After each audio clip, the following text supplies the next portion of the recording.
What is going on, everybody, and welcome back to Shooting the Shit Uncensored. I am your host, the dad bod god, the bald, the beard, and the fucking beautiful Piers Austin. And this episode, I've got the very special Kasey Kirk, Kasey Catal.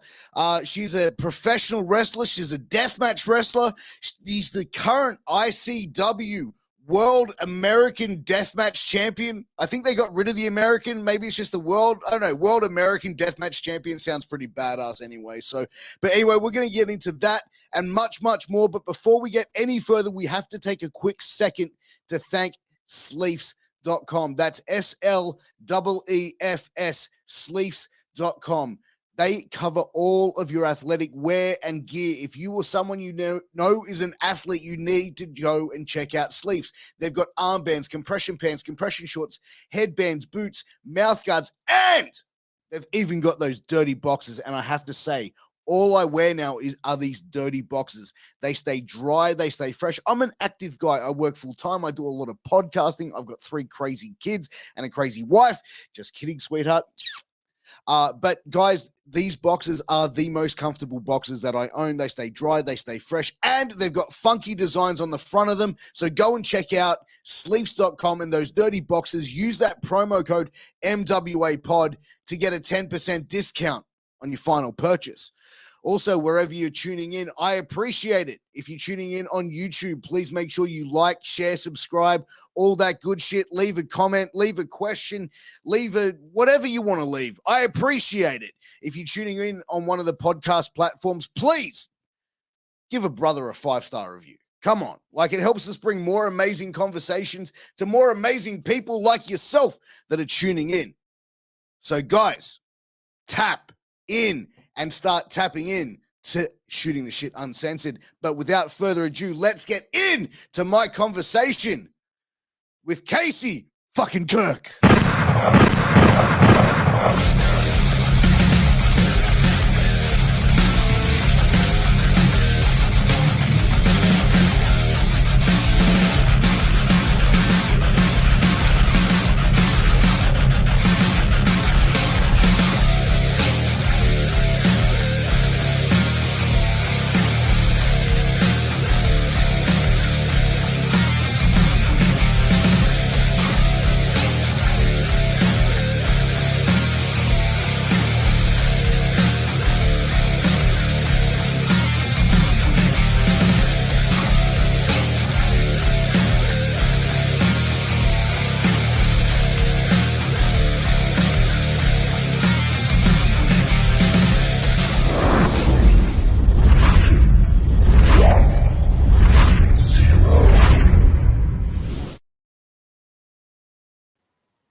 Kasey Kirk, thank you so much for joining the show.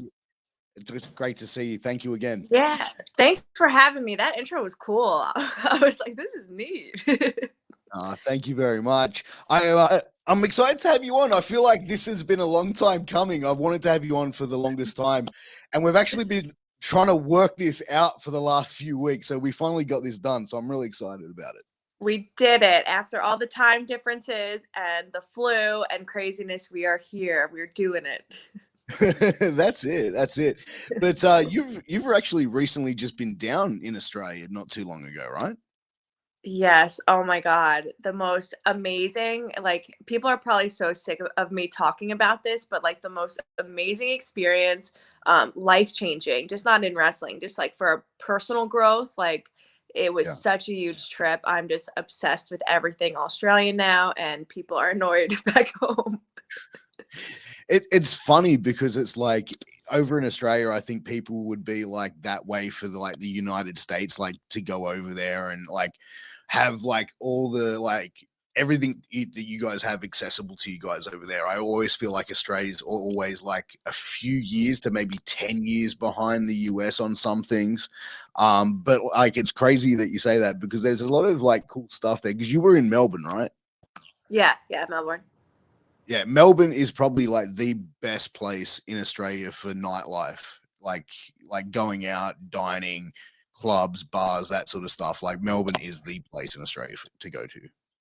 Yeah, we went to some really cool bars. We didn't have like a lot of time, like a ton of time to go like experience stuff. But yeah, we went to a few really cool bars. The food was the best food. Like I had no like expectations going in. Like I was like, I have no idea how the food's gonna be. Like I just don't know. And like, oh my god, the amount of like hot pot and ramen I ate was stupid.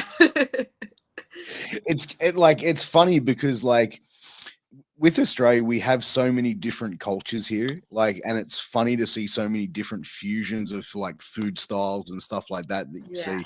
Like like have you had Vegemite before?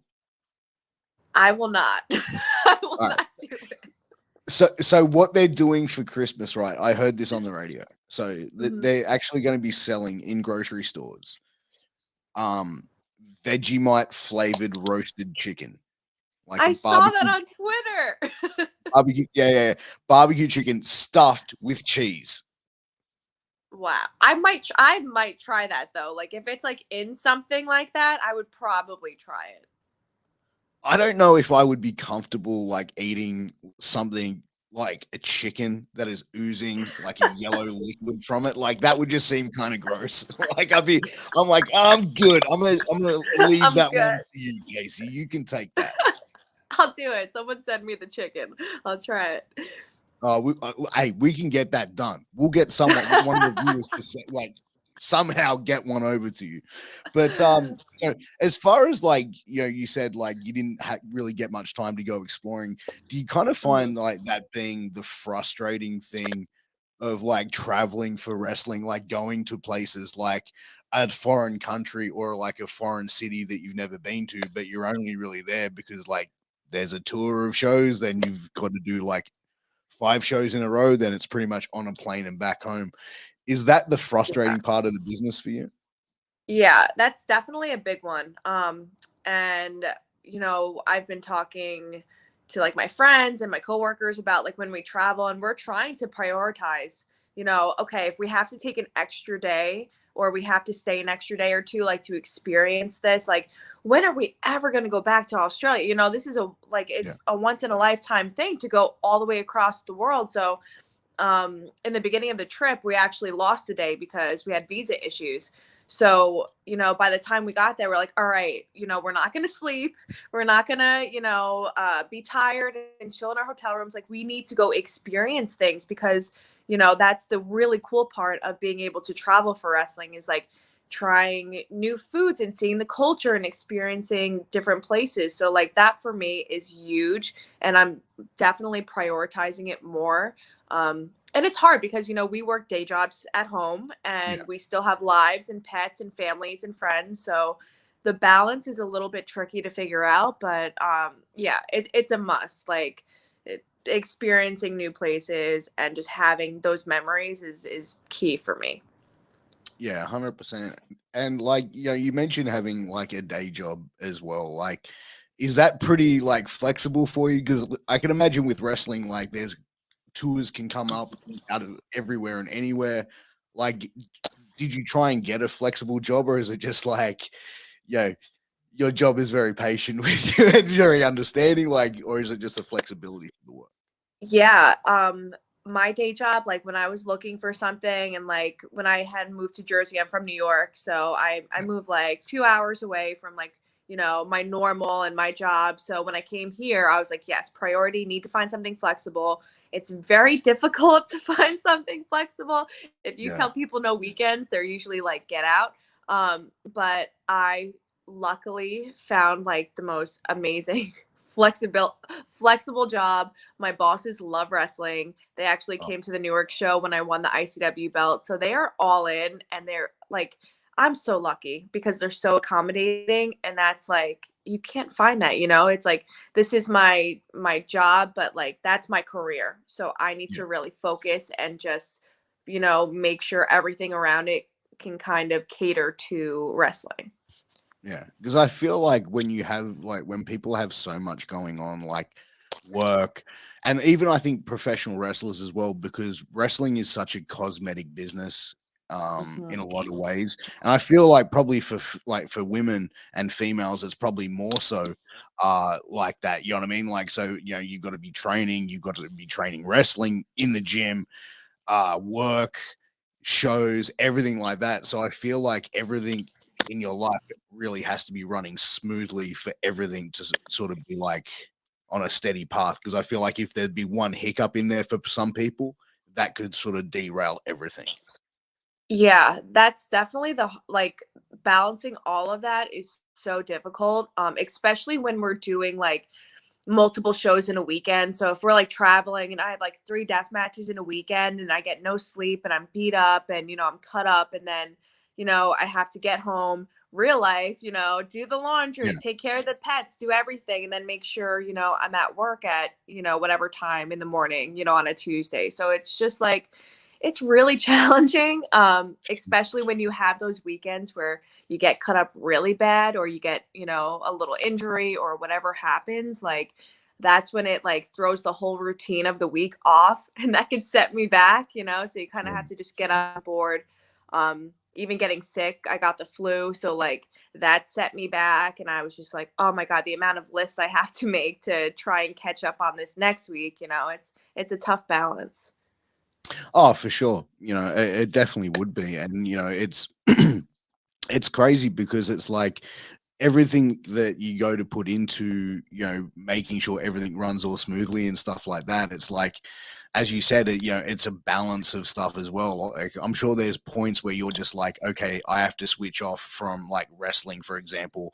Like after having 3 death matches in a weekend, like that's pretty brutal. Like I've heard that being in a professional wrestling match is like being in a small car wreck. Being in a death match is like Mhm. being in a fucking massive car wreck. Yeah. uh how do you back up after a death match, do another one, then back up again and do a third one? Like that's pretty intense. I like when they're closer together so you have less time to think about it. Yeah, sure. um, the multiple show days, like it takes a lot out of you. Even when we were in Australia, 4 matches that weekend. And it was a lot, and then being on the way there, we had 4 planes. So like it was like a 23-hour plus travel day on 4 airplanes, then 4 death matches, then one day, and then another 17 hours, and then another 6 hours. So it's just like, how am I gonna recover from this? Like, and you just kind of don't. You just kind of like, for me, I'm very headstrong. So I feel like that helps me because I'm just when I'm determined and I'm gonna do something, it's in my head. I'm like, I'm good.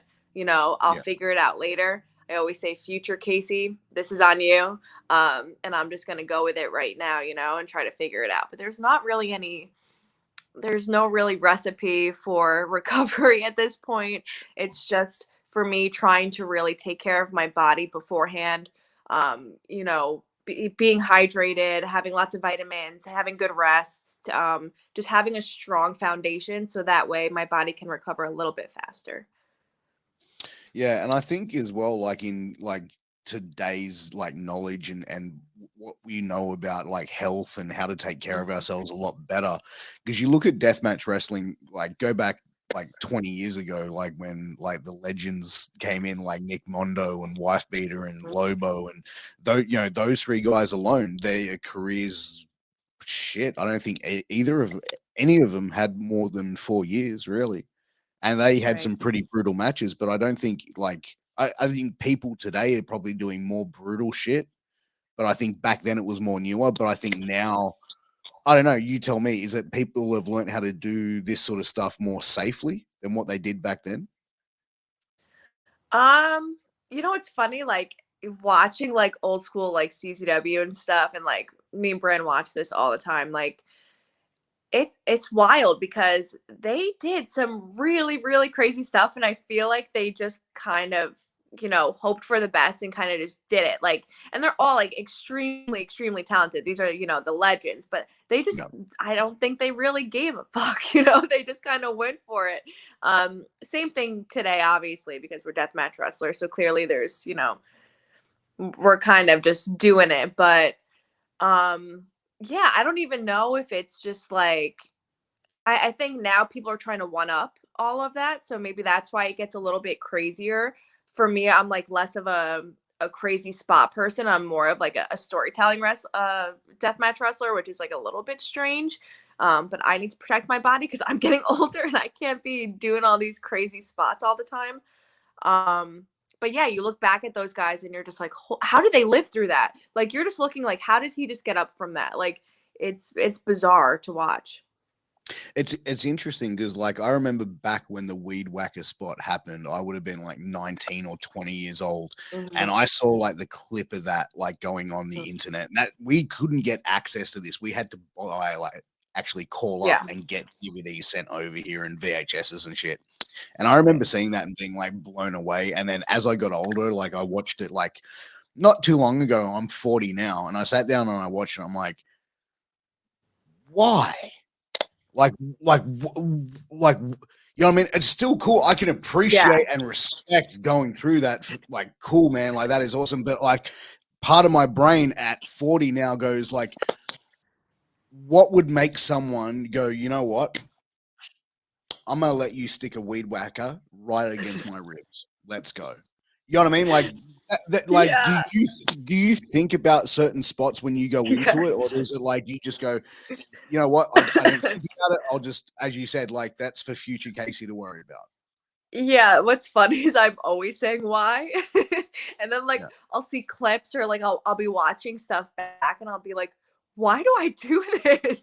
Like this is absolutely insane. Like people must think that I really have a lot of issues.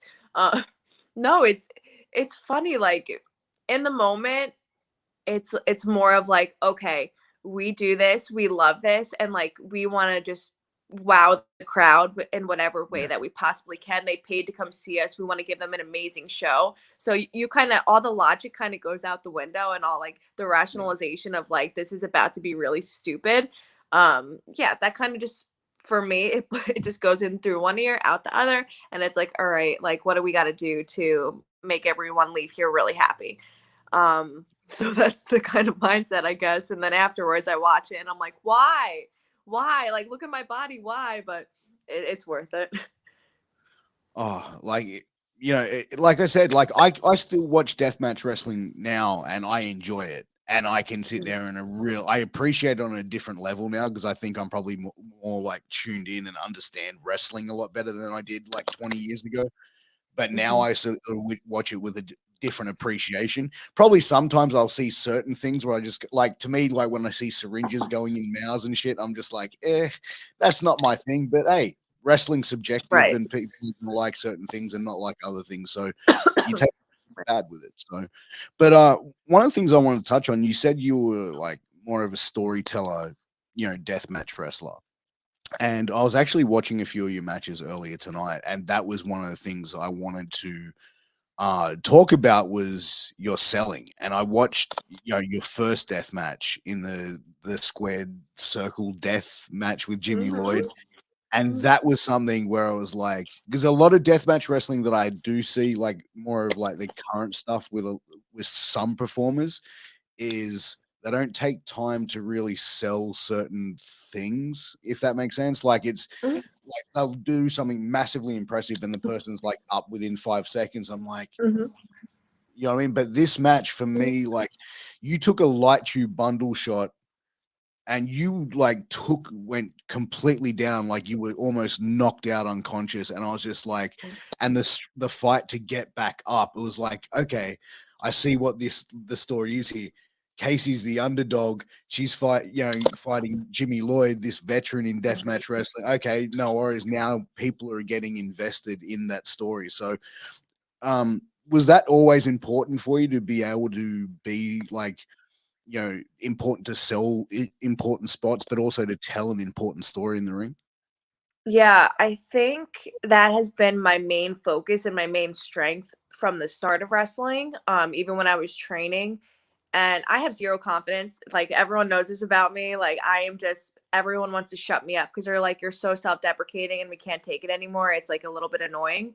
But the one thing that I really feel confident in is storytelling and is connecting with people. And I think that's so, so, so important, especially in deathmatch, because I hate hearing people be like, oh, everyone, you know, it's just like a violence party. And it's not. Like we do tell beautiful stories in a different way, in a more violent way. But yes, absolutely, we tell stories. So when I started doing a lot more deathmatch, when I was managing Brandon, I really wanted to be the person to help tell these stories, in deathmatch wrestling specifically. And yeah, you know, I just it's so important, the investment of people and the like, how do I put this? Having people invested and having people either have your back or hate you, obviously that's what we try to do, right? That's like the whole premise of professional wrestling, is to get people involved and to have people care. And yeah, that's something really important to me. And I'm still trying to find different ways to do it and more creative ways to do it. And it's a learning process, you know, and I've only been doing this for so many years, but yeah, it's special to me. And I definitely think it's one of my strengths for sure. Talking about the death match with Jimmy Lloyd, what was what was your thought going into that match? Was there much nerves going into it? Did you feel confident going into it? Was there any sort of doubt in your mind going into that match? Yeah, so that was my first death match. So I was absolutely terrified probably 4 months before we even had the match because we knew it was happening. We were pitching ideas because it was a storyline between Brandon and Jimmy. Um, and they had the Square Circle of Sacrifice match a year before, at the same show. So we're like, okay, this would be a really good way to tie in the whole story. It was going to Cage of Death. It was super important to Brandon. So I was like, you know what? I want to go like balls deep. I want to, really do everything. I don't remember how the explosion was pitched. I don't know why I agreed to that, but I was like, you know what? Like, I trust the people around me that they're going to take care of me. I trust Jimmy. Let's do this. And I really wanted to wrestle Jimmy. So selfishly, I was like, aha, I get to wrestle Jimmy Lloyd. Um, but yeah, I was terrified. I had never taken like any of those weapons before. So like I had taken, I think like a flat back bump through light tubes. That was it. I had never experienced barbed wire. I had never experienced exposed boards. I had never experienced an explosion, so it's all these things that I think made glass, panes of Yeah. glass. I think that it was easier for me to go in with no expectations because I knew how nothing felt. And I was like, okay, Yeah. well, I have no idea how this is going to feel. So, like, I can't really be that, freaked out because I have no idea. I don't want to psych myself out. Um, so yeah, I just kind of just went for it.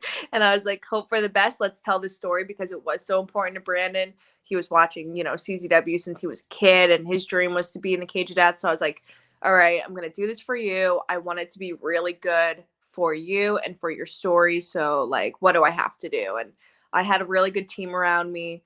I researched everything possible. You're not going to practice taking a light tube or swinging a light tube, but I had a Yeah. lot of like, I asked everyone questions like, how do I keep you safe? How do I do this? How do I take that? So it was a lot of research beforehand, but yeah, it was fun. It's one of my favorite matches ever, like to this day. Like, I can just imagine you having to explain that to friends that are non-wrestling people and just being like, hey, come to this show. I'm going to be wrestling this dude. They're going to take down the ring ropes and put up barbed wire. They're going to take the ring canvas off and just have wood. We're going to have explosions, glass, the whole shit. Yeah, come and be a real fun night of wrestling. Like, Yeah. what was the reaction when you started telling people that aren't involved in wrestling, that are involved in your life in some capacity, hey, this is where I'm going, the path I'm going down with wrestling? Yeah. Well, I didn't tell anyone about the explosion. So I wanted that Smart. to be a surprise. And I also wanted it to be like, I didn't want anyone to talk me out of it beforehand. So that was a secret. But yeah, they were concerned. People were Yeah. definitely concerned. My mother was concerned for sure, because she had only watched like 3 of my matches before that, and I had broken my nose, and she would never watch another one of my wrestling matches. So, yeah, I mean, everyone around me was pretty supportive. They were confused Mm. as like to why are you doing this, but afterwards they were like, that was so cool, and oh my god, the expo. So it ended up working out fine. But yeah, when you tell people, you know, oh, this is what I do for a living. They look at you a little bit funny, like, should I walk away from you? Like, what's wrong with you? But a lot of people embrace it too. So that's the fun part. I think now, like a lot of people, like I think pro wrestling is probably more socially acceptable now than For even sure. what it is in like the Attitude Era. Because it's like, you know, I started a new job a few months ago. I'm at work. I'm talking to like a guy. And I'm like, oh yeah. He's like, oh, what football team do you support? You know, just having general chat. I'm like, oh yeah, blah blah. I was like, oh, what are you? And he goes, I don't really watch football. And I'm like, okay, weird. You just asked me what team I support. I was like, oh, well, whatever. What are you into? And he's like, don't laugh at me, but I really love pro wrestling. And I'm like, really? He's like, yeah, like, So I have funny. a wrestling podcast. What's up, brother? That's so Subscribe. cool. You know what I mean? But then, like, within a week, there's like 7 people at my work that are all wrestling, like people that are wrestling fans that I've met. And I'm just like, this is so cool. And I've gotten these guys to learn about Australian wrestling and come to Australian shows. And you know what I mean? Like, they're checking the local product now and they're like, oh, this is dope. You know? That's so cool. Yeah, it's everywhere, and like so many kids. Like, it blows my mind how many little kids come up to me and are watching my stuff and are just like, you know, like, it's crazy. It's so wild. Little kids are watching death matches? Yes. Yes, when I tell Really? you the amount of parents and the amount of kids who have come up to me and are like, you know, like, we love your stuff, we love watching this, like, you know, I want my little girl to, you know that she can do anything. Like, it has been absolutely the best thing that's ever happened in my career, and it's just mind-blowing to be like at a deathmatch show. When I wrestled Murdoch, I think it was the first time I wrestled Murdoch, and there was like, I don't know, maybe 5 or 6 like young girls. They had to be like middle school or younger, pressed Yeah. up against the cage, just emotional, crying when I won. And it was just like the most crazy moment. Like it's crazy. So many kids. But like, I find it crazy that like people would take their kids to a deathmatch show. Like, you know what I mean? Like, it's like, you know what I mean? I know a lot of people in wrestling here in Australia, like, and I try and take kids to shows that I'm working on in some Yeah. capacity. You know what I mean? But I don't know if I could take my kids to a death match. I think that would be, you know, my kids may be a bit young for it, but like, I think that would scar a 6-year-old, a 4-year-old, and a 1-year-old. I've seen 4-month-olds at deathmatch shows. I've seen every age range that you could possibly think of. I have seen at our shows. But you know what? I think like if the promoters and promotions are promoting it as a deathmatch show or like death matches on the show and people bring their kids to it, like the promotion can't be blamed for it, really. Right. There are some cute moments though. Like, we have some kids that come that wear like full hazmat suits, so they are completely covered, That's awesome. which is cute. Yeah, but like it's wild. It's just crazy how like how like deathmatch wrestling is just like everywhere now, and everyone's seeing it, and everyone's embracing it, and it's just become this giant thing. Well, I think like like deathmatch wrestling for the longest time, I think probably from like the early 2000s when it was like hardcore, extreme, like extreme everything, and then probably like 2010 it sort of had a shift. And I think deathmatch wrestling now, probably the last like, I don't know, maybe 3, 4, 5 years, it's had a really uprising spike where like you're seeing other performers that aren't deathmatch wrestlers go, hey, I want to try this. I want to get in and do this. Yeah, But a ton. it's wild. But did you hear about the promotion in the UK that they promoted a show which is a family friendly event? They sold family ticket to this, and then in the main event, these guys brought out like panes of glass and did a weed whacker spot and shit like that, and they had like kids running from the fucking venue, like awful, awful, awful, awful. I don't know what promotion did that, but like, come on. Like, you're gonna scar your kids, you're gonna scar people. Like, you don't know what people have been through. Like, there have been times where like people have been triggered from like recent trauma that are around a death match that didn't know certain things were going to happen. Like, you cannot be doing that. I feel for those people, and that's completely unacceptable for sure. Yeah, I mean, I did ring announcing at a show, and it was a kid-friendly show, and majority of the crowd were 10 and under. And these guys were having a match. They're doing Lego spots. They're doing stiff chair shots to the heads. And the promoter's standing next to me going, "Do you think this is too much?" And I'm going, "They're not performing to their audience." I said, they're marking out for themselves in the ring. I go, they've gone, like, this has gone way too long. I go, you should probably want to tell them, hey, bring it home, because it's like the kids were sitting there and there was just like, at the start they were into it, but it was like, then these kids were just going from Concerned. Yeah. to being like, what the fuck are we seeing here? And it's like, Right. you know what I mean? And like, even the promoter, because I was a ring announcer, the promoter just goes, okay, we're just going to ring the bell, just say it's a no DQ. And like, I'm like, come on, man. Can you tell the wrestlers in the ring something? Like, but that was the situation, that it was like, it was a bit crazy, you know? Yeah, that's excessive to me. That's excessive to me. But what we do, people know that we're about to do it. People know that they shouldn't, you know, if they're gonna stay in the front row, that they're probably gonna get cut. Like, that's just how it works. But like, to do that to 10-year-olds, like, come on, guys, like, not necessary. But I think if you promote a deathmatch show, you're gonna get fans that want to see a deathmatch show. If you promote a family friendly show, then they want to go see some cool people do some cool flips and some enjoy it with goofy their storytelling. kids. Yeah, like, just like, you know what I mean? Just like, it doesn't Yes. need to be like a technical masterpiece or a friggin' No, 5-star. they just want to. They want to laugh. They want to enjoy. They want to get involved. Those are the best shows, because you do absolutely nothing. they just are so happy to be there and just want to be involved. You know, you say one thing to them and they're invested. It's crazy. I actually once, like, was at a show and I was working a show, and out of nowhere there was a tag match happening in the ring. 4 guys were in the ring going at it, massive dudes. And this 3-year-old kid just jumped up and just jumped in the ring out of nowhere. And he just was standing in the middle of the ring, and these 4 guys just stopped, and this kid like threw his arm all like that, and they all just bumped at the same spot. That's And so the whole place cute. erupted. Then one of the it. wrestlers came and picked him up and gave him a cuddle, and, you know, took him out. It was just Yeah. one of the, and I was just like, That's only a what I wrestling love. talk. Yes, that's the kind of shit that I love. That's awesome. Yeah, it definitely is. But, you know, for yourself, like, you know, you mentioned CZW, and CZW is kind of like they're starting to come back and do shows. Speaking Out movement, you know, kind of halted them, and also the pandemic.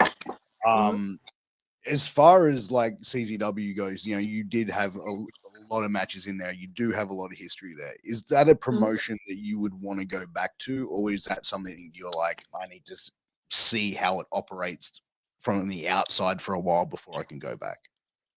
Yeah, it's just not the place for me. It might be Yeah. for other people. I just can't really support that kind of stuff. And I know people like to, you know, it's a payday, it's this, but like, for me personally, like, I don't judge people's decisions, what they do. But yeah, for me, it's just not the place that I need to be, you know? I had really good memories there. I learned a hell of a lot. You know, I've met some incredible people. I got to do some incredible things, but you know, that chapter of my story's over, and gonna go on to the next one. Yeah, no, 100%. And I think that, you know, a lot of people have probably sort of had that feeling. I feel like CZW, the history of it can kind of be tainted about the last few years. And I feel Yes. like that's really unfortunate. Being from a fan on the other side of the world who was like always thought the best for that company, and to see Yeah. what it's sort of gone through and all the information that's come out, it's just, yeah, it's just really disappointing. Yeah, it is. And it was hard to be kind of there for the downfall because of like how iconic it was, and how much it meant to a lot of people, and the talent that came out of that place. It's incredible. They did incredible things. Like, you think about like 90% of like the best wrestlers in the world, they all work there, you know, and you just like, they all, like, you watch TV and you could, you know, see like, oh, Mox was there, and, you know, like, Claudia was there, and this person was there, and Dan O'Brien was there, and all, you know, it's just like really spectacular, you know, and it was hard to be there when it was kind of like, but yeah, like again, I took a lot of great things from there. And yeah, gonna take those with me for the rest of my career. So As far as your career, then going and wrestling for ICW, which I think ICW is pretty much one of the premier independent wrestling promotions in the world, like hands down. So much that what you guys and girls do over there is so unique with the chains. Do you find a much of a difference when you're going in compared to wrestling in a normal ring when you're wrestling in the chains? yes, I hate the chains. I always say Don't hold back. Be honest. it's cool. It's cool. And I love that it's like our thing, Yeah. but it's so difficult to be creative every single, like we're running so many shows now, right? So like we're running 3, 4 shows a month. So how are you going to do different stuff with these chains, because you don't have any rope. So now you got to figure out, how to make this interesting and new and fresh and creative. So that's my issue with it. But the one thing I will say about the chains is that I absolutely love the platforms Yeah. because I have terrible balance. I have no hip flexibility. So me getting on the top rope is absolutely impossible. So with the platforms, I can climb up there, I can get myself settled, and I can do crazy shit and jump off the platform. So that's the thing that I like about the chain. So maybe I'll like give it a pass, but it's tough. Like, and Yeah. it's painful, and like when I started doing like or the spider suplexes and all the kind of stuff from the trio woe, like the Yeah. bruises I would get on the back of my legs from hanging from those chains was Oh, terrible.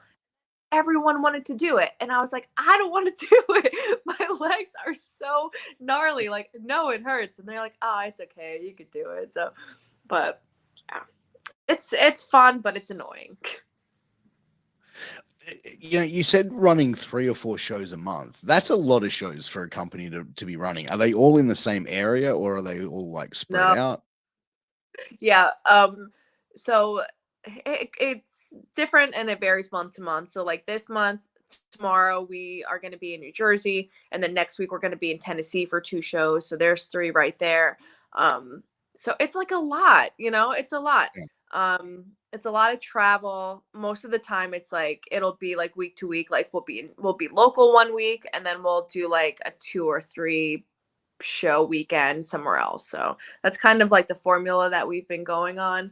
But it's just been a lot because we've been, doing a lot, taking off a little bit, getting a little bit more buzz. So I'm just like, all right, like I'm used to doing like one show a month per company. So this is like Yeah. a lot. But it's been really fun. It's just taken a toll on my body. Oh, I can imagine. And like Game Changer Wrestling as well is the other major promotion over in the US on the indies. Are we going to be seeing like less crossover between the two? Do you think with talent, or do you think there's always going to be a crossover with ICW and GCW talents? I feel like there has to be because you have I know that GCW does death matches. Obviously, we're like basically more of a death match show, and they do Yeah, have like both.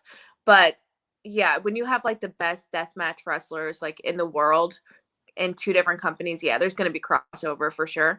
Um, all of us like we we like to work both places. You know what I mean? It's not like a taboo thing for the workers. mm, Murdoch's, over there and back and forth, and you'll see like Tommy Vendetta was just over there, and so there is a ton of crossover, and we want that for everyone because it's just more exposure and it's more, experience. So it's been really cool for everyone to kind of do both. Unfortunately, they've been running on the same days. So that's a little bit challenging because it's like, yeah, okay, well, pick one. But yeah, definitely gonna be crossover when you have the best talent in the world for sure. yeah, and especially when like because they both companies operate pretty much in the same like region and city, right? GCW does a lot more travel. I don't think they're as like home based. We're not really home based either because we kind of do Yeah, a lot of different things too. But like we've been running more in New Jersey now. Um, They're all over the place. They run like double the shows we run. Like I don't know how those people are keeping up. It's tough, their schedule for sure, because they're all over the place. But I like what they do. They have like their core people in each state, so when they travel, they can kind of mix it up a little bit and give other people a break, and then showcase the locals. So I think that's really cool too. Yeah, no, 100%. You know, for yourself, you know, do you feel like doing deathmatch wrestling has, you know, stopped you getting opportunities for like bigger companies like a WWE or an AEW where they've gone like, okay, like we're now looking at getting new talent. Here's Kasey Catal, Kasey Kirk. You know, she's a rising star on the indies. She does deathmatch wrestling. Maybe we'll be able to not touch her. I think it used to, for sure, when this was less prominent and it was less accepted. Nowadays, I think it's actually a strength, which is a little bit weird. I think people like that it's different, and when people meet me, they're always just like, "You're so small. I thought you'd be bigger." Like, you have this little tiny firecracker, 5'3", like girl Yeah. coming out in all glam, and she's gonna do some crazy stuff. So people seem to gravitate towards that, and they like that. So I think it's definitely given me a little bit of an edge, because it's just so unique. But yeah, definitely beforehand, like the amount of trash I would get, and like people call me a trash wrestler and an untrained wrestler and this and this and that, and I'm like, I had some of the best training in the world, people. Like, I am fully trained. I could do it all. So it was frustrating, but now it's getting easier now that like death matches on AEW and like they're doing glass spots and light tube spots, and Mox is bleeding every other day. So like people are getting used to it, and I think it's becoming a lot more mainstream. When wrestling fans say to me, deathmatch wrestling is garbage wrestling, it's bullshit, it's blah, blah, blah. I simply ask them, I go, do you like metal? And they go, yeah. And I'm like, do you like Slipknot?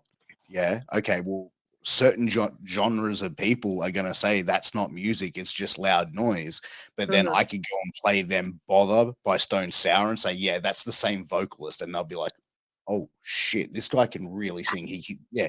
To be able to do that shit, you have to be an amazing singer. To be a good deathmatch wrestler, I feel like you have to be an amazing in-ring performer to then be able to use those extra elements to heighten a match. Yeah, for sure. It's like anything else, if there's someone that's going into a regular ring doing a normal match untrained, like, yeah, it's going to be trash. You know what I mean?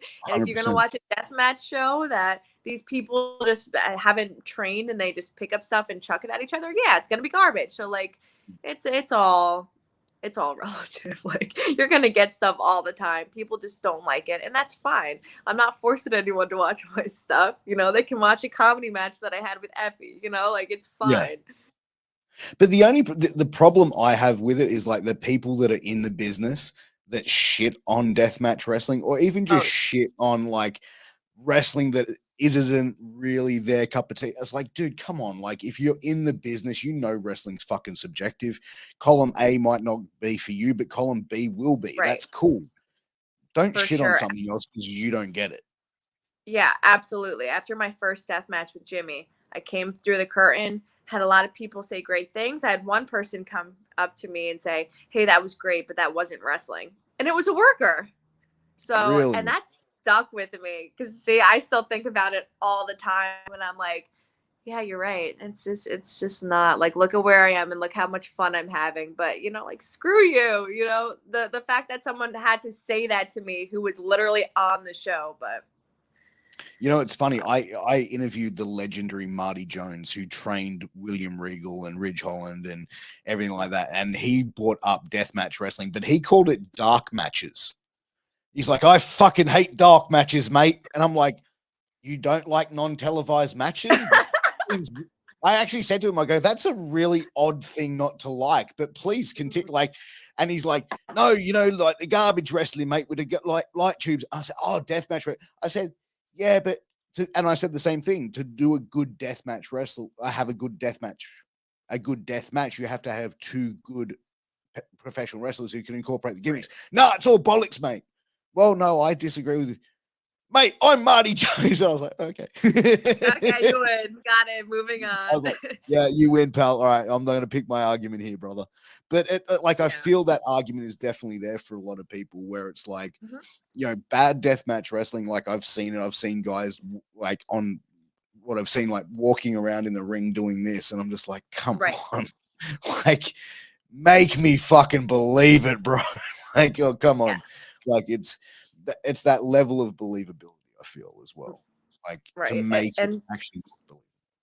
Yeah, and people are always going to hate it. And I always just say, you can't rationalize with irrational people. So just drop it at that point. Like, it doesn't even deserve a conversation if people are just going to be like, you're garbage. Like, okay, moving on.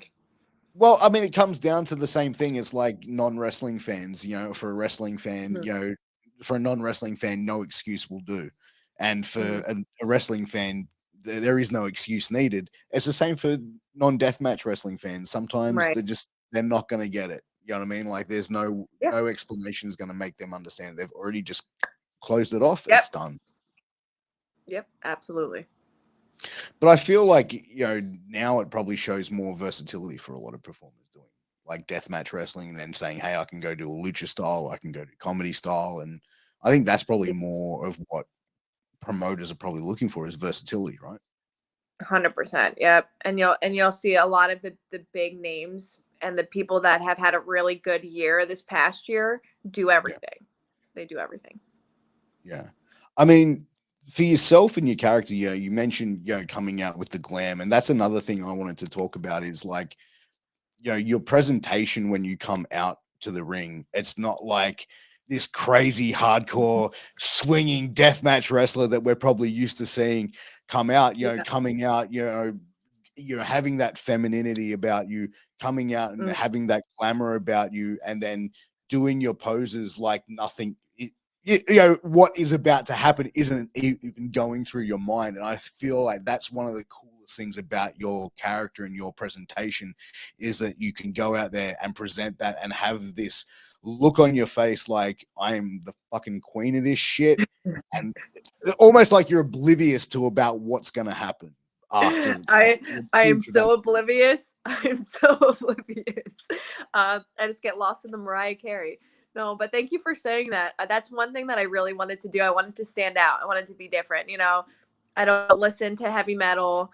I wasn't going to come out super gothed out and, rock star, but like, I like that look. I think it's really cool. But like for me, I'm very girly, and I think that's something that's really cool about me is that I can come out and just be like Supergirl. And then people are like, she's coming out to Mariah Carey, like we did a deathmatch metal show. And like people were so angry and so confused. We're at a metal bar and they're like, why is Mariah Carey playing? So I like that. I like when people don't know what to expect with me. And I think that's part of it. But when you're wrestling as a heel in a heavy metal bar and you come out to Mariah Carey, automatically you are going to get that instant fucking heat before you even walk out of the curtain, right? Yep. It was good for when we started our heel stuff. Yeah. Oh, absolutely. Would have sucked if you're the baby face going, oh, we're going to have to call this on the fly. Yeah, but now people love it. And now being a super baby face, like people dance with me, people, are just like super happy. It's just great. Do you feel like now, like, because we were talking before about kids coming to shows and stuff like that and like seeing deathmatch wrestling on AEW. Do you think now that style of wrestling is more like at the social acceptable where like kids can watch it that are maybe like 8, 9, 10 years old? I think that's just up to the parent, honestly, at this point, because I've seen some questionable things. But again, I don't have kids. I have pets, so I can't be the one to judge. But yeah, like there's definitely some questionable things, but I think taking the kids to wrestling shows is awesome. Yeah. No, look, my kids absolutely love it. Again, if I put my kids in front of a deathmatch wrestling show, they'd probably just be like, what the fuck, Dad? Right. It's scarred for life. Yeah. I don't want to be paying for those psychology bills in 20 years. So like, I'll just, I'll leave them at home for the deathmatch shows. But like, one of the things I saw recently was, I don't know if you want to call it indie wars looking to starting happening. XPW is sort of like reappeared over the last couple years, and I kind of feel like, I don't know, like I've never spoken with Rob Black, but from what it looks like on the outside, from my perspective, is like he's cashing in on the deathmatch trend, like by bringing XPW back, and almost like cashing in on like the dark side of the ring thing that they did on him, which he didn't even be a part of. I don't know. Like, I don't know if it's going to be long term, but then we saw ICW announcing a show on the same date that they were running a show in the same, like in New Jersey. What's your thought on it? Like for these promotions, like, you know, announcing a show, like I know ICW is your main promotion, obviously, but like announcing a show against a rival competitor on the same night just to go head to head. Do you think that's healthy for the business? No, but here's the thing. I like petty. I like petty a lot, but for me personally, I don't get involved in other people's petty stuff. You know, for me, if I need to be petty, that's going to make me feel better. Great. This whole war, whatever it is, like, I don't like making bad people relevant, and I don't like making bad people money. And people that have said very nasty things about me publicly who I've never talked about. So this is like the first time I'm even talking about this. Oh, wow. But yeah, because as my friend Struggle says, protect your energy. I don't have time for it. I don't have time. I'm a grown ass woman who just wants to work and have fun. So whatever war that the promoters have, they can have their war. I'm still going to my show where I'm booked, and I'm going to have some fun, and I don't want to be involved in it. My personal issues with what they said, whatever. I'm going to be the bigger person. I'm going to move on with my life. Because again, I just don't have time. Like, wrestling is so cutthroat all the time. If I got upset over every terrible thing that someone said about me, like, I would be, you know, institutionalized at this point, to be completely honest. So I'm going to go do my thing. I'm going to go to work, and like, I'll be petty on my own time, and I'm not getting involved in grown ass men drama. So that's my take on it. But you know what? Like, I think, you know, you hit the nail on the head there where you like, you know, whatever they've said is nasty. I'm not too sure, and I won't pry into it because I don't think you really want to get into the details of it. But like, Nope. I think it's like, if you don't, like, if you no sell that shit and you don't give people a response, because a lot of times I feel like when people say shit and then someone responds, automatically the person who said shit's won because they've gotten to you. They've got, we're 100%. fucked with them, and we can Yeah. continue to do this and get this reaction, and we find this funny. Yeah, we're going to throw out shit, but we're going to throw out this statement, this alleged statement, whatever it may be. And then it's like, okay, we're fucking with this person. And I think in the wrestling business, you have to be thick skinned. Like, you have to be able to, like, you know what? All right, cool, whatever. You're irrelevant to me. Move on. Yeah. And it's hard to do. It's hard to do, especially if you're having a bad day and everything's going to shit and you just want to vent, and we're human. So things affect us, you know, things affect me. I'm very sensitive. I am very, very sensitive. But I come to the point in my life where I'm just like, I cannot allow people to be constantly dragging me all the time. And if they want to, that's fine. But I can't allow it to affect me because I just have so much bigger stuff. Like, you know, like, life is short. I can't be here concerned about this man who's doing terrible things to everybody. Like, I'm not 100%. singled out, you know? He's Yeah. doing it to everybody. Like, I don't take it. It doesn't affect me as much because I know that those aren't good people. And in my heart, I'm like, all right, well then it's irrelevant. Yeah. And like I said, you know, I think if you no sell that sort of shit and it shows like they're not getting a reaction, it's like kids. If my kids are sitting there going, dad, dad, dad, and I'm like, what? They're going to keep doing it. If I ignore them, hopefully they're going to go and do something else and annoy their mother, not me. But you know what I mean? But like, that's, you know what I mean? Because you're not giving them that reaction. And I think that it's just like, when you're adults, just like, fuck, grow up. It's fucking wrestling. Like, when I see people arguing over wrestling or something, I'm just like, It's Mm, fucking wrestling. Like, come on. Like, this is supposed to be enjoyable at some extent, unless you're yeah, getting paid to do this for a fucking living and you have to be like on point on every single thing. right. Enjoy your shit. Right. That's the most important thing. And that, like, enjoy what you're doing. And these little things take enjoyment out of it. So I've tried to have a little bit more of like a self love, chill out. If you got to go cry about it for 10 minutes, go cry about it, have a glass of wine, then we move on, you know? So it's like, you just got to do what you got to do. Like, Just, you know what, just let the haters hate. That's the best way to do it. But like, do you find like on like with social media now, because I feel like social media in like 2022, like celebrities, athletes, professional wrestlers, podcasters, everyone is so accessible, so mm-hmm. everyone is so easy to be contactable. Yep. Do you find like it can get a bit much from whether it be fans or just like complete weirdos that are just like messaging you or just like doing random things, or like am I looking at the world at a at a too bad a Oh, disappointment yeah. lens? Yeah. It's a double-edged sword, you know? When I got married, a lot of people stopped with it, which is crazy because they think Brandon's super tough, which, like, spoiler alert, but people are afraid of my husband, so they don't like come after me as much. But yeah, you get those people who it crosses a line when there's like more of an entitlement. Like it's strange.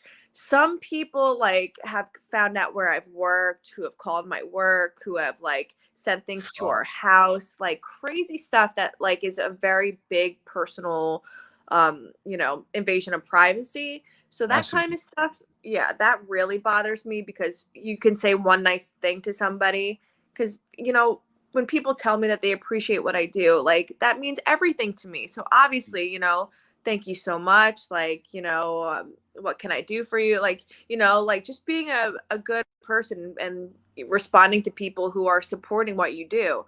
But then some people can cross the line and take that as, oh, now we're best friends and, video chat me at 4 o'clock in the morning over and over and over again, or like send stuff to my house or whatever it is. Like, there's definitely a line, and it's hard with social media because you'll get terrible people, but then you'll get amazing Yeah. people. So yeah, I've been harassed, I've gotten death threats, I've gotten like there's a ton of stuff, I've gotten everything, but then I've gotten beautiful things, and I've got so I just try not to. I try to focus on the good stuff. I rarely get affected now by the nasty stuff, which is good. It's been a growing process. But again, like it's hard because everyone in the world can literally get in contact with me, which is terrifying. But I think as well, like when you start, I think you start to get a little bit of notoriety and start to build a name for yourself, and you start seeing some of those negative comments. It's hard to, like really go back and not want to respond or say something. And it's kind of like the whole Yeah. thing of just no selling that sort of shit.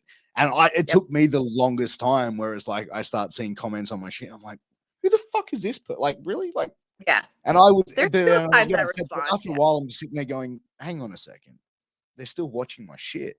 Exactly. Enjoy being a fan, bitch. Like, go Exactly. enjoy that shit. Yeah. So you say what you want. But I think, like, a lot of fans, like I said, the social media being that, like, so accessible. And I feel like some fans, like, that take it to the next level, whereas, like, Mm. if they know a wrestler's shoot name, they think it's, like, cool and hip to, like, yell that out to them. It's like, oh, hey, John. Yeah. Like, you know what I mean? I kind of feel like I'm an old school kind of wrestling like fan kind of guy, and I kind of think like with wrestlers, you have to call them by the name that you know them as. If you're a fan, call Hmm. them by their work name, unless they say, "Hey, I'm such and such. Right. Nice to meet you, kid," However or they introduce themselves is what you call them. Yes. 100%. And like, I'm not really in the business, but I commentate and ring announce and stuff like that. So for me, it's like I just call people what they introduce themselves to me, and then that's it. If they go, okay, this is me, and I don't know, I'm gonna go, okay, cool. So is that your work name or shoot name? Okay, cool. Then I at least know what I'm Yeah. doing, so I don't say the wrong thing when I'm introducing or commenting or calling their match, Yeah. because it's like nothing worse than that. So Yeah. Spoiler alert, everyone. My shoot name is Kasey, so you're all screwed. there you go. You can't go wrong with that one, right? So it's it's nuts. But I think, you know, we sort of touched on before, like, you know, speaking out movement a couple years ago, and pro wrestling, you know, really seeing from the outside of cleaning up, because I think for the years of, you know, the history of professional wrestling, there's been a lot of scumbags and Mhm, politicians and just carnies that have been in this business, and there's probably always going to be those types of people, like, mhm, on the outskirts, in the dark underbelly of the business. But have you seen a massive change in the last couple years, like, of that? mhm. Have you seen less politics and more like working together with certain crews, or is it sort of like, okay, it's been swept under the rug and we're still seeing that sort of behavior? Yeah. Yeah. I think there's a lot of sweeping under the rug. Um, Personally, in my experience, I don't get to experience it like right in front of me normally because ICW is a very, very safe space and amazing. Like, Yeah. I'm not doing this because I work there. Like, they are some of the most supportive people I've ever met in life in general. So I don't get to like thank God I don't have to see that all the time or feel uncomfortable or see any of that. But everywhere, like I see it all the time. I see it all the time. And again, there are promotions that I work for that are lovely, that are amazing, and I don't have to deal with any of that. But I see so much of it online, people being booked, like just things happening that no one's talking about, and it's important to talk about, and I think I should even need to talk about it more, and I think we all need to talk about it more, because yeah, no one's doing anything. I still see so many people suffering and struggling, and it's like, when is it going to be enough? Like, what's going to be the tipping point where we're like, this isn't acceptable anymore? Because yeah, you're going to have bad eggs everywhere, like here and there, and Yeah. that's just going to happen. But like, when this is so prominent and you see so many people like just steamrolling into this business and not being held accountable, it's tough. It's tough to watch, and I think for me personally, having gone through a lot of similar things, like I'm very closed off to it, and I kind of go into my shell when I see it, and I'm trying to work and be better about being more of an advocate. But it's terrifying for me. Just, it's like PTSD. It's like, oh my God, if I say something, this is it. This is it. I'm like, so I think we all have work to do. I have work to do. I have a lot of growing to do, and hopefully it does change. But it's tough in a male dominated business, and of course females are having their issues too. But it's a lot when there's a lot of big personalities and money involved with this kind of stuff. Oh, 100%. Do you find like having your husband, you know, on, you know, with you on most shows, like as someone there, it's like you at least got someone to have your back to a certain extent. Yeah, You know what I mean? yeah, Like if it's like he can sort of like step in when yeah. needed, and you can do the same for him, sort of thing. Yeah, he's been my main comfort zone, Mm, in this, like, growth process because I had the first few years of when I started wrestling were extremely, extremely hard for me. So, now kind of seeing those people around or, being on a show with somebody that I'm uncomfortable with, having him there is key, mm, um, because there were a long time I wasn't taking bookings where any of them would be because I was just so mentally like, I couldn't handle it. I would just scream and cry and hyperventilate in the car and just be like, I can't do this. I can't do this. I don't want to go. I don't want to go. It's like it brings me back to such a dark place internally where I allowed myself to just feel like so worthless. And it was the worst time. It was the worst time in my life. And having him there every time, he was like, see, you did it. See, you mm. did it. You're good. See, you did. So recently there was a situation where I was very uncomfortable and I did so good, and I was like, yeah, Brandon's really the key component to that because he was there holding my hand, and even if some days were better than others, he was still there, and I was fine and I was safe. So he's definitely been the help for that growth for sure. Yeah, and I think that that's probably like one of the benefits of having like being a professional wrestler and also having a partner husband, wife, girlfriend, a significant other also in the Yeah. business because they understand what is Mhm. happening, what's going on. Mhm. Uh, and I think like anyone outside the business, like even myself, I think unless you've actually been in the ring, you don't truly understand like professional wrestling, really. Like, you know what I mean? Like you can do everything else around it, but unless you've actually been in the ring, you don't actually know what it's like. Yeah, and people don't understand like, yeah, the physical aspect, but the mental aspect, that is a killer. You really got to be a tough cookie to be in this business, and people don't understand the toll it takes on you and the emotional toll and how it could really affect who you are. So, Yeah. it's crazy. It's a process, but you figure it out. Yeah, you mentioned having panic attacks and anxiety attacks when you were on shows with certain people. Mhm. What you experienced with them, was it bullying? Was it some sort of like assault? Like, can you go into a bit of detail on that? Um, yeah, it nothing was truly physical. It was all a lot of mental stuff. It was a lot of mental stuff, a lot of sexual harassment from people that I really trusted. And yeah, it's funny, I've never talked about this either, but um yeah, it was just years of kind of being played, feeling like I had a shot at what I loved, and it was all for other gain and for, personal benefit of people. So it was really tough for me because I'm the type of person, or I used to be the type of person who's just, I will let anyone in. I was like so bubbly, so happy. Like I loved being vulnerable. I was this person who just constantly, like, if you're showing me love, I'm going to show you love. And that completely changed. I like find it very hard to trust now. I'm not very open. I would be made fun of for being in a good mood all the time. And it was just like, I couldn't be like, I just shut down. I like got rid of everything of who I was, and this fun, I don't give a fuck personality kind of went to like, I don't want to be around anyone, and I really closed off. And so climbing out of that hole was tough, and I'm still climbing out of it. And like it's wild how things affect you, because I'm like looking back, like how did I let, those things affect me? Why didn't I just jump ship? Mm. And it's just But it it's when comes with you it comes with age yeah. and experience as well. You know what I mean? Like you were a lot younger back then, and you were just thinking, I don't know, possibly thinking like this is what it is. If I want to be involved in this, I have to accept that this is how I'm going to be treated and spoken to, and I'm just going to have to roll with it.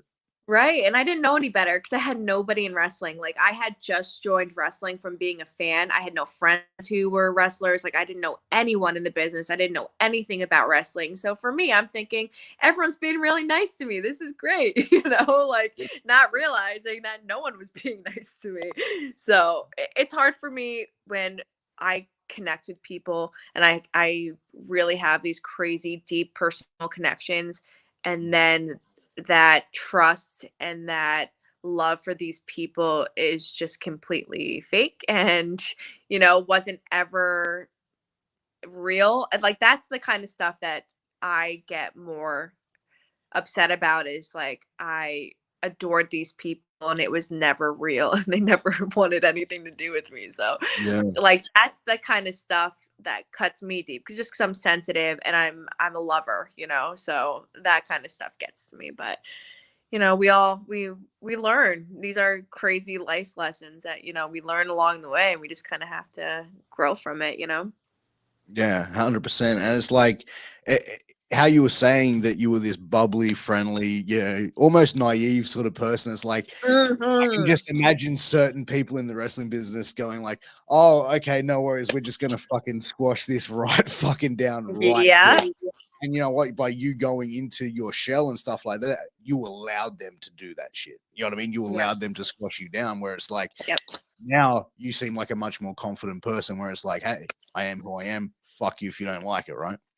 Yeah, I'm getting there. And it's so funny. Australia was the first time where I went through a weekend of shows and felt good about everything that I did.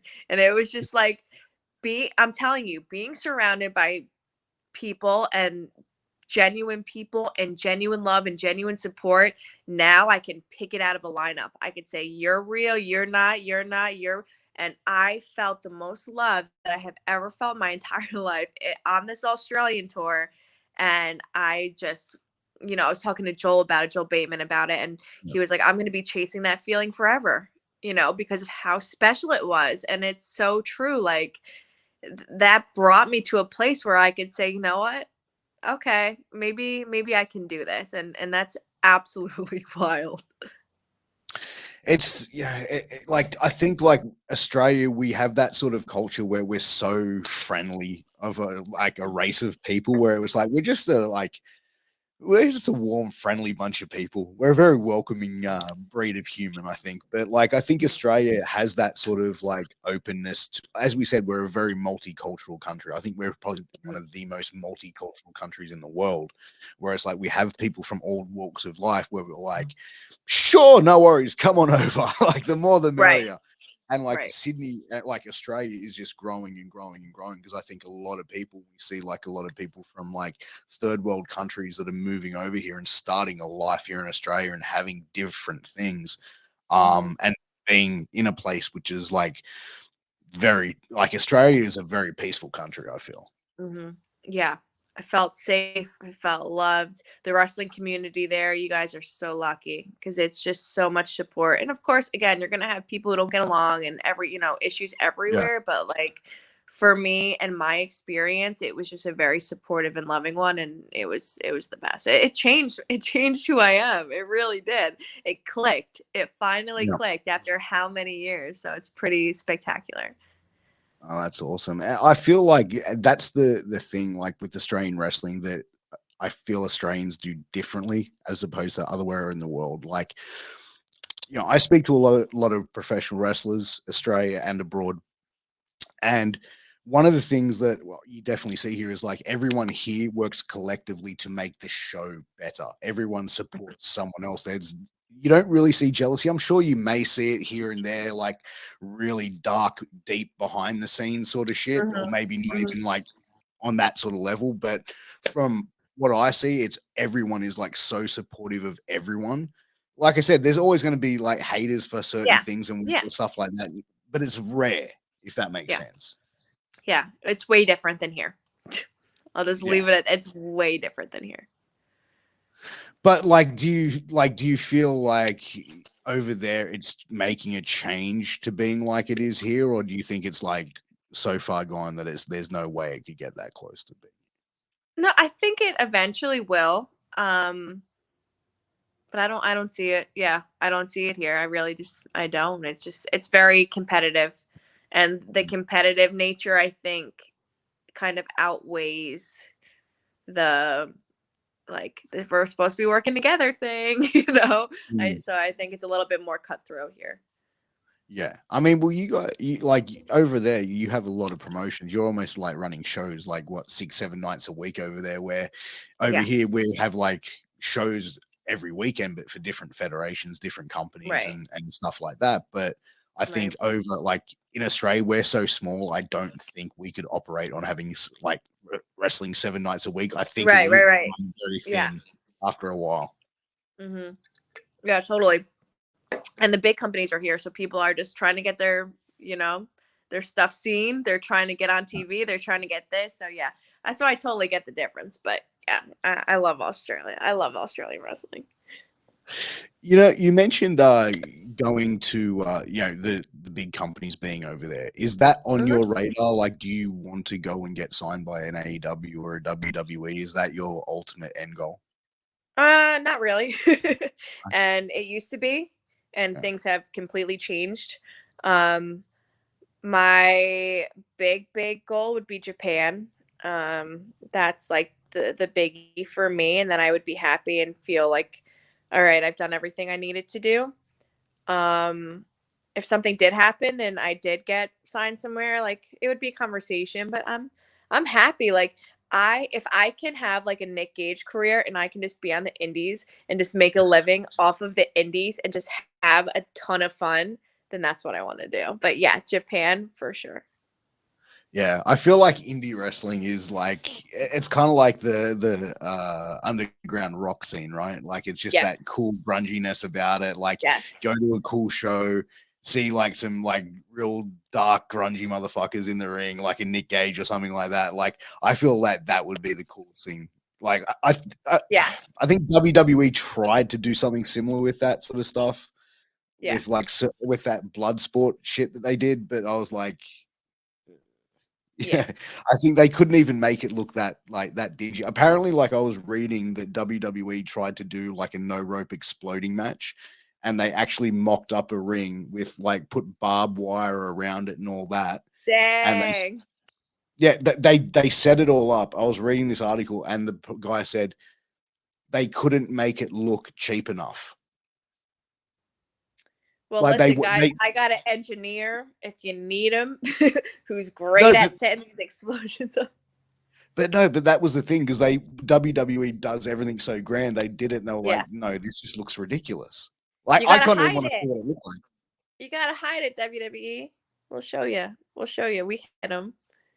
like. That's We know it. how to But you do it. know what? It is that time of the show. It is time for Guess the Aussie Slang. Oh God. How this is going to work, I'm going to give you a slang word or a slang phrase. I'll put the words in a sentence for you, and you're going to have to tell me what I'm saying. You're going to translate it from Australian to English, which is the same Oh my language. God. I apologize in advance to all my Aussie friends because I have a slang book dictionary, like Australian one. Oh, And really? I'm still gonna suck at this, so let's do this. All right. All right. Okay. So we're going to start it out. I'll start off with an easy one. All right. Oh God. G'day. Like hello? There you go. That's correct. I was like, I don't know the specific, just like what's up? Hey, how's it going? All right. Here's another one. This one's going to be a little bit harder. Mongrel. Mongrel. Mate, that guy is a dead set mongrel. It's not a good word, I don't think. Is it like a dweeb? Like a loser? You know what? I'll give you that. It's kind of like a person who's a bit of a dick, but I'll give you that one. Is it like a dag? Yeah, kind of. Yeah, I guess same sort of shit. Similar. It's the only term I know. All right. So okay. So here's another one. Pisser. Hey, you and Brandon want to come over to my house? We're gonna have a piss up. We're gonna drink lots of piss. Like party? Yeah, we're gonna drink. We're gonna have a big drink up. We're gonna get smashed. We're gonna cheers, all that good shit. Sick. All right. So we'll try and get ones a little bit harder now. Okay. I'm crushing it. Sanger. Hey, Kasey, would you like a sanger? What the hell? Oh. I have no idea. I haven't heard that one. A sanger is a sandwich. A sandwich. Okay. Yeah. So if you go, hey, do you want a sanger? That's like a sandwich. Or if you go to Bunnings, you can go get a sausage sanger, which is a sausage sandwich. Oh, amazing. All right. So we'll go for another couple ones. We'll try and make it a little bit easier. Okay. This one is stubby. Hey, would you like a stubby? You guys have so many fake words. It's not a fake word. This is a legit word. It's a product. A stubby. So this is obviously another noun. It's an object. I don't know. A beer? That's correct. You're going pretty well here. I think you've got them all right so far. So I think you're doing your Aussie mates proud. So okay, we're gonna go another. Sorry. I'm just impressed that I just totally guessed that. Okay, let's go. All right. So we're gonna make him a little bit harder now. So this one is bogan. My uncle Daryl is a dead set bogan.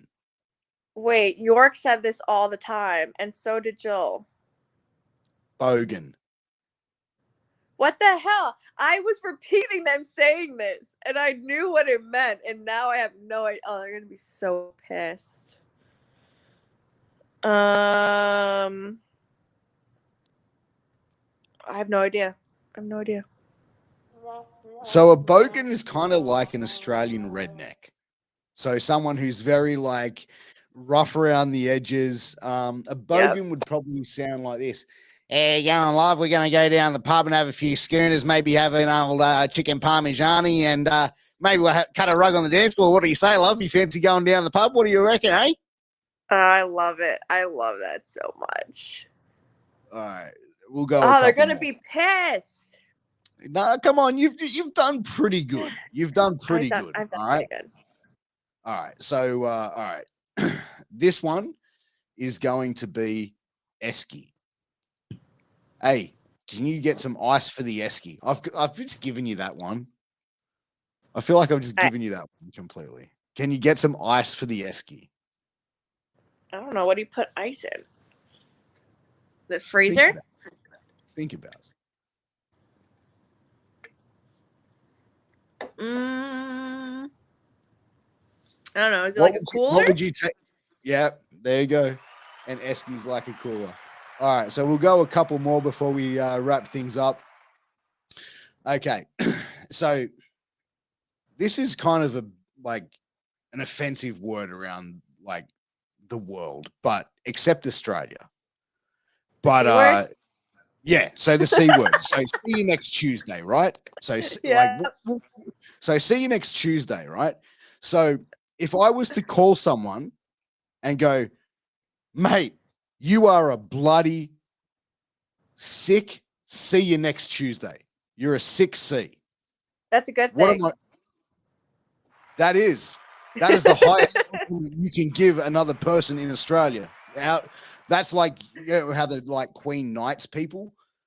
Our prime minister just like C words people. He's like, well done, C word. Yeah. All right. So okay, we've got a couple more. All right. Well, one or two more will go. All right. So this one is no wuckers. No wuckers, mate.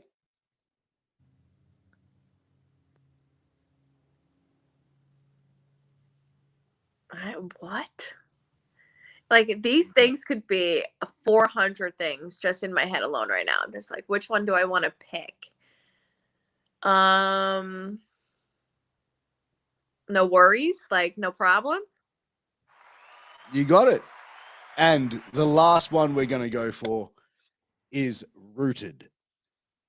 Wow. That is fucking rooted.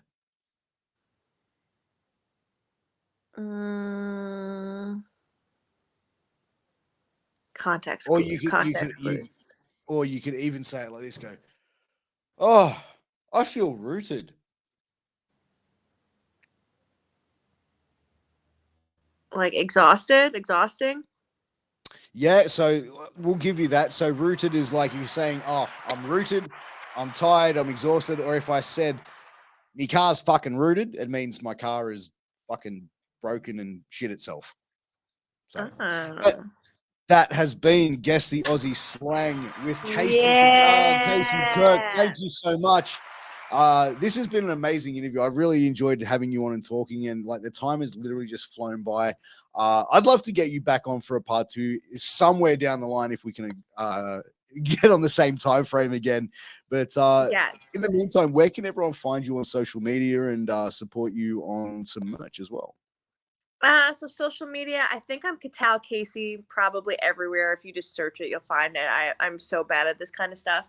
I have merch on IWTV shop that you can get. I also have merch on Deathmatch Worldwide, so you can get that stuff. And yeah, we'll see you at a show near you or on IWTV. That's it. Thank you very much, Kasey, for being on the show. I appreciate you. Guys, we'll see you again very soon. Take care. All the best. Peace.